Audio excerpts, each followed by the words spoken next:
Something happens. A door closes too hard.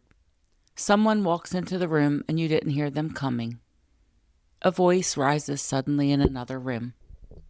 And before you have a single thought, your heart is already going. Fast, hard, like it knows something your brain hasn't caught up to yet. You take a breath. You look around. You remind yourself you are safe. Nothing is wrong. It was just a noise. But your body didn't wait for permission. It never does. That response, that jump, that skip, that surge, is not an overreaction. It is not anxiety for no reason. It is not you being dramatic. It is your nervous system doing the job it was trained to do a very long time ago. And it is still doing that job. Even now. Even here. Even after everything you have survived and healed and released. The body remembers. That is what today is about. Welcome to The Fan in the Window, interrupting what we inherit. I'm Tressa Bell. This podcast is about trauma, nervous systems, generational patterns, and the complicated, imperfect work of healing. Today's episode is called The Body Remembers What the Mind Forgets. We have spent several episodes talking about roles, grief, and what it means to apologize and be apologized to. Today I want to go underneath all of that, because the mind can do a tremendous amount of work. Therapy, understanding, language, insight, and the body can still be running a different program entirely. And until we understand that, we will keep wondering why we are still reacting to the things that should no longer have power over us. Before I go further, I want to say something clearly. This podcast is not therapy. It is not medical advice. It is not psychological treatment. I am not your therapist. This episode discusses domestic violence, trauma responses, and somatic experiences related to complex trauma. Please listen at your own pace. In the U.S., you can call or text 988 to reach the Suicide and Crisis Lifeline. If you're outside the U.S., you can find international hotlines at findahelpline.com. You don't have to navigate this alone. Dr. Bessel van der Kolk spent decades studying trauma survivors. His research and the book that came from it, The Body Keeps the Score, changed the way clinicians understood trauma. One of his central findings is this: trauma is not stored as a narrative. It is not filed away in the brain as a story with a beginning, a middle, and an end that you can retrieve, examine, and resolve. It is stored as sensation, as muscle tension, as a heart rate that spikes before thought arrives, as a body that learned through repeated experience what danger feels like and never fully unlearned it. This is why you can do years of talk therapy, understand everything intellectually, build language for what happened, forgive people, grieve losses, make peace, and still jump when a door slams. Because the body was never in the therapy room. Dr. Stephen Porges developed what he calls polyvagal therapy, a framework for understanding how the nervous system responds to perceived threat. In simple terms, our nervous systems are constantly scanning the environment, not consciously, automatically, before we have a single thought about whether we are safe. Porges called this neuroception, the body's own detection system, running beneath awareness, reading cues from faces, voices, postures, sounds. For people who grew up in unpredictable environments or who survived sustained threats as adults, that detection system gets recalibrated. It learns to err on the side of danger. It learns that stillness is not safety, that calm can be interrupted at any moment, and that the only way to survive is to never fully stand down. And so it doesn't. Even after the threat is gone, even years later, even in a home that is quiet and safe and yours, the nervous system is still standing watch. I want to tell you what my body did. During the years I was in a violent marriage, my body learned to go somewhere else. Not physically, I was still there, still functioning, still getting my children to school, still going to work, still presenting a life that looked, from the outside, like it was intact. But inside, I went numb. I stopped feeling things the way I had before.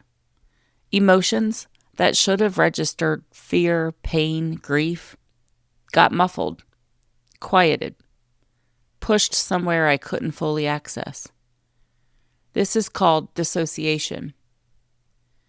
And I want to be very clear about what dissociation is, because I think it is misunderstood. It is not weakness. It is not denial. It is not choosing not to feel. It is your nervous system making an executive decision that the full weight of what is happening is more than the body can hold and still function. So it lifts part of the weight. It creates distance between you and the experience. It keeps you operational when operational is the only available option. My nervous system kept me operational for years. I also want to say something else here, something I have had to make peace with. During that time, I lied. Not about big things. About this thing. About what was happening in my home. I did not want my children to see or know. I did not want my family and friends to know. I was embarrassed. I was ashamed. I wanted people to think well of me, of us, of the life I was trying to hold together. I have not always been proud of that, but I have come to understand it differently. What I was doing has a clinical name. Researchers who study domestic violence survivors call it impression management, the deliberate curation of a public self that protects the private reality. It is not a character flaw. It is a survival strategy. It is what people do when they are living inside something they didn't choose, don't fully understand, and don't yet have a clear path out of. If you have done this, if you have smiled at the school pickup and gone home to something no one would believe, you are not a liar. You were surviving. And surviving required you to protect the image because the image was the only thing still in your control. Years later, I became a forensic nurse. I sat with survivors. I heard their stories, file after file, person after person. And something that surprised me, something that I didn't fully understand until much later, was that I could do it. I could sit in that room and hear things that should have broken me open and stay regulated, stay professional, stay present. I recognized so much of what I heard. The details were different, the circumstances varied, but the shape of the experience, the shame, the protection of the image, the way the body had learned to go somewhere else. I knew that. I knew it in the way you know something that you've never been taught. What I understand now is that my ability to stay calm in those rooms was the same skill that had kept me functional in my own home. Dissociation doesn't disappear when the threat does. It becomes a tool, a way of operating, a professional distance that looks like composure and sometimes is. And sometimes is the nervous system doing what it always did. The hardest part of that work was not hearing the stories. It was not being able to fix it. You have to meet people where they are. You cannot want their safety more than they can access it yet. You have to hold what you know, that the children in the home are absorbing everything, that the window for interruption is open right now, and still let the person in front of you move at the pace their nervous system can tolerate. That is the hardest thing I've ever been asked to do professionally. Because I was not just a nurse in those rooms, I was also a woman who had been that person, and I knew exactly what she was telling herself. Dr. Peter Levine, who developed a therapeutic approach called somatic experiencing, studied how animals in the wild respond to threat. He noticed something important. Animals that escape a predator, a gazelle that outruns a lion, for example, do something after the threat passes. They shake, they tremble, they discharge the energy that the threat mobilized in their bodies, and then they go back to grazing. Humans don't do that. We override the discharge. We tell ourselves to hold it together, to not fall apart, to keep functioning, to not make a scene. We are socialized out of the very response the body needs to complete the threat cycle. And so the energy stays in the muscles, in the jaw, in the shoulders, and in the gut. In the hypervigilance that never fully quiets, in the startle response that fires decades after the original threat has passed. I still startle. A sudden noise, my heart goes before I do. Someone walking into the room that I didn't hear coming, the same response. The fast heart, breath caught, body already in motion before the mind has registered that there is nothing to be afraid of. I'm not in that marriage anymore. I am not in danger. My home is quiet and safe and mine. And my nervous system is still doing the job it was assigned when danger was the daily environment. That is not a failure of healing. That is the body keeping a record that the mind has already processed, but the nervous system has not fully filed away. Healing the mind and healing the body are not the same process. They do not happen on the same timeline, and they require different kinds of work. Here is what I want you to understand today. If you have done the work, the therapy, the reading, the healing, and you find yourself still reacting in ways that don't match your current reality, you are not broken. You are not back at square one. You have not failed. Your nervous system is operating on an older program, and updating that program requires working at the level of the body, not just the mind. That might look like somatic therapy. It might look like yoga or breath work or movement.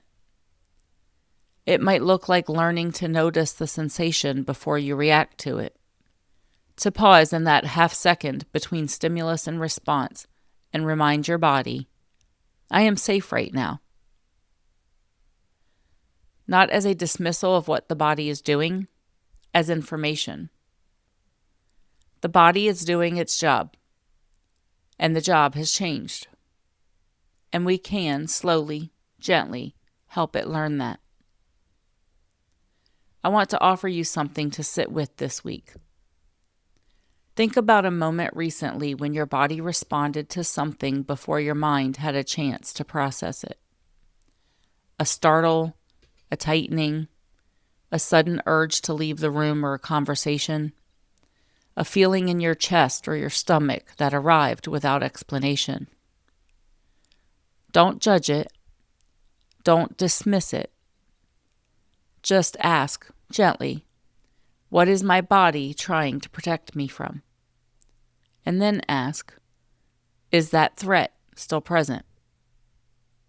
Because sometimes the answer is yes, and your body is right, and you should listen. And sometimes the answer is no, and that is information too. That is the nervous system running an old program in a new environment. And that awareness, that single moment of recognizing what is happening, is where healing begins. Before we close, I want to offer a grounding practice. This one is specifically for the nervous system, not just the mind. If you're driving, keep your eyes open. Otherwise, let them close if it feels comfortable. Start by noticing your feet. Feel them on the floor, the weight of them, the pressure. If you can, press them down gently, just enough to feel the ground push back.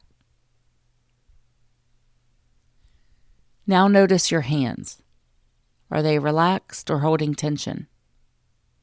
See if you can soften them slightly. Take one slow breath in through your nose. Hold it for just a moment. And then exhale slowly through your mouth, longer than the inhale. That exhale activates your parasympathetic nervous system. It is a signal to your body, we can stand down now. Take 2 more of those breaths. Slow inhale. Hold. Long exhale.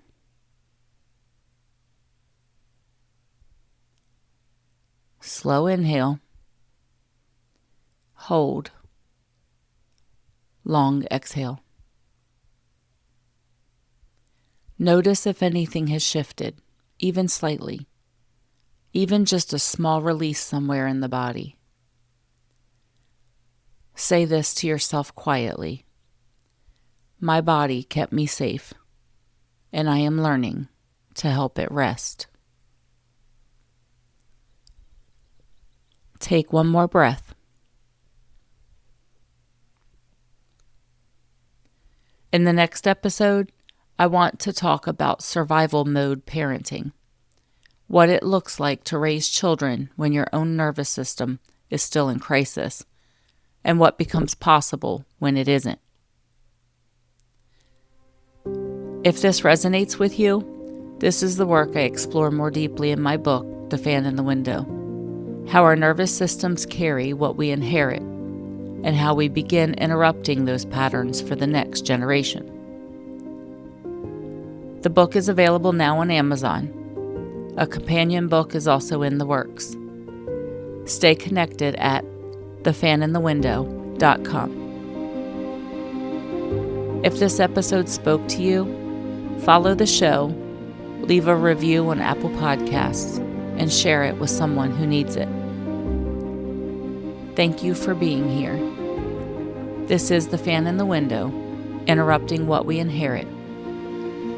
This didn't start with you, but you can interrupt it.